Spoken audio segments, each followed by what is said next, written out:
Hey everybody, it's Chris Wilson from Marketing During Tough Times and Chris Wilson Coaching. Thanks for stopping by. It's Monday. Monday is always Motivation Day. Last week I was on a podcast called the Leadership Stack Podcast, and they are based out of Manila in the Philippines. So it was great speaking to an international audience.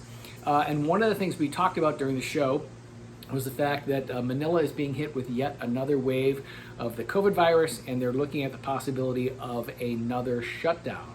And so we talked about if you're a small business person, if you're an entrepreneur, how do you deal with this? How do you go through this again, whether it's the second or third time that they're getting hit with this? And so I thought back to when I faced my shutdown in March of 2020. And the first thing I did was I called all my staff members. And I was looking for my champions. I was looking for my superstars. I was looking for the people who believed in me and who shared my vision to help keep the company going, because things are going to be dramatically different. We're a performing arts school. We give face-to-face music lessons. We give face-to-face dance classes. All that was gone, but we had to keep the company going. So I had ideas and I shared them with people, and there were people who were like, yeah, we're with you. Okay, great. We got your back and we're going to contribute.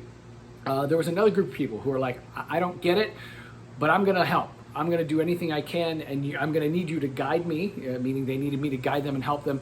But I'm with you. I believe in you, And so I had those two groups of people right away that I knew I could count on.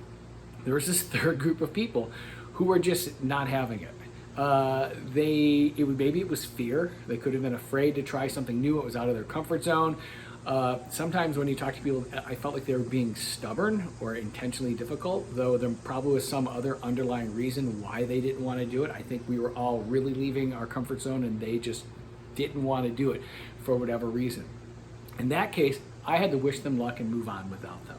I didn't burn any bridges. There was never a situation where I'm never going to work with this person again. It wasn't like that. It was just like, okay, well, we're moving forward. This is the direction you're going in, with you or without you. You can take a step back and, in the future, maybe we can do something again. The reason why is there simply wasn't enough time to wait things out. Now, if you're in a situation like our friends in Manila, this is your third wave, you just don't have time to wait things out. You just have to figure out how to keep your company going, make decisive decisions, and move forward now. I also use this group of people who are my champions as a tool for motivation. So as we're trying to do this, I call them up, I check in with them. It could be a phone call, it could be a Zoom meeting if you can't meet face to face, and let them know what's going on. Let them know the progress we're making. Let them know that they're doing a great job, that we're trying everything we can to keep that going. Having those positive conversations really just sort of feed you and feed your energy to keep things going. If something's working in your business, you celebrate that victory, you try to do more of that. If something isn't working, you don't get down on it, but it's like, okay, can we fix this and try to make it work, or is it just something we're going to move on very quickly from this and maybe just go with what works for now and come back to that later. Whatever you need to do, you need to take decisive and quick action now. Now in the United States, we are seeing the Delta variant come back. We just had the big Lollapalooza concert in Chicago. They're saying we're going to see a spike in cases. So my business is reopening. We are moving forward with the plan to reopen, but I have contingency plans in case things go wrong, in case we need to shut down, in case we have reductions, whatever it is. I have my team in place. I've assembled my team of champions, and I feel like we're ready for almost anything. All right, so I hope you liked today's show. I will see you next week, and I will post links to the Leadership Stack podcast as soon as I have them. All right, thanks. Bye.